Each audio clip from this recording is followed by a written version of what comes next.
Hello all, and for my third video today, as the weather is good, I thought I'd do a video regarding a point that I brought up in an earlier video regarding the reaction of the government to the protests over the price of fuel here in Dublin at the moment. So as a background to this, as I mentioned in the earlier video, there is protests going on in the city centre of Dublin, which are disrupting traffic and disrupting access to the city centre by truck drivers, bus drivers, farmers with tractors, and basically a large amount of people who rely on low fuel prices for transportation and for their equipment in their jobs. The government's reaction to it has been disappointing, to say the least. A press conference made by on Taoiseach, the Prime Minister of Ireland, Micheál Martin, and his chief ministers in transportation and that have basically came out and were giving out about the protests and the protesters, being quite aggressive in their language and almost dismissive in the concerns of these people. This stems back to a fundamental flaw in the mentality of a lot of politicians, which can be evident in this case, and that is that politicians, particularly those who've been in the job for quite some time, tend to forget that they will need the votes of the electorate in order to maintain their position the next time around. It's quite a natural process a natural trap to kind of fall into. When a politician is in power, he or she can largely put the concerns of the electorate on the back burner and cater towards those who will be able to help him or her achieve the policies that they want to achieve. In many cases, it is big business. For example, the concerns of lobby groups, the concerns of unions, and such. The actual electorate tends to be ignored for the most part. But when the electorates do actually step forward with protests and use the facilities that are on hand in order to show their displeasure, this oftentimes results in the politicians basically getting the fright of their lives, because they suddenly realise that there's this group that actually do have quite a lot of power, that don't actually use that power very often, but that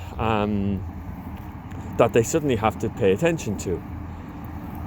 And basically, in the case of our politicians here, they oftentimes resort to threatening language and threatening the protesters and those who disagree with their policies, threatening penalties, threatening jail time and the like. This has happened before with regards to water prices and water charges. Here in Ireland, we don't pay for water as a tax. It's actually taken out of as a proportion of other taxes that we actually pay, but we don't have a direct water charge.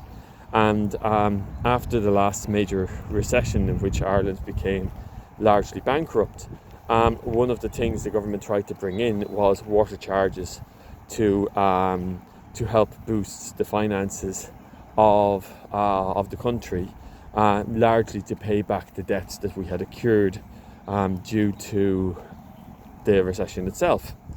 Of course, this went down like a lead balloon amongst the populace. People refused to pay them.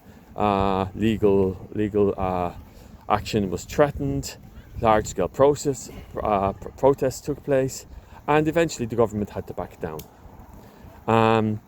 Obviously, these lessons haven't been learned, because we're basically going through the same process again with the current batch of politicians going down the same route. Now, I know you can't just give in straight away to protesters, otherwise you'd have absolute chaos. And you also have to have certain networks and certain channels of discussion between government and its people, with representative bodies and the like. But when people come out and protest, this is actually a huge deal, and it should not something to be taken lightly, dismissed, or basically bad-mouthed. It's a worrying trend, and you can see this trend occur all over the place.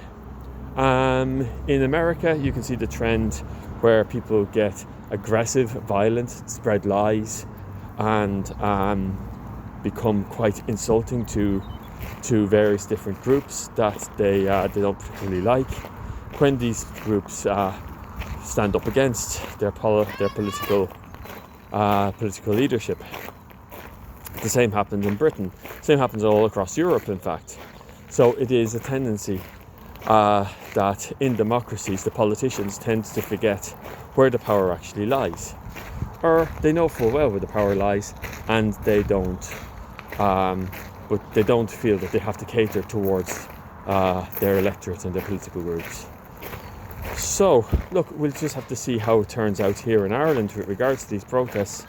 I would imagine, based on previous experience, that the politicians will do what politicians always do, use aggressive language, then back down from that position, make some concessions, declare victory, and try to promote the idea that it was their leadership that actually managed to get the whole country through this crisis, but in reality it was their lack of leadership which caused it to a large extent.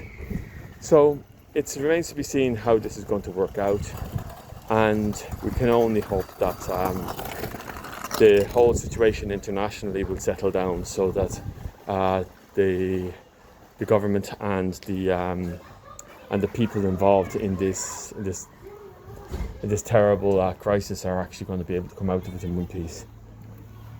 So anyway, that's my thoughts on that.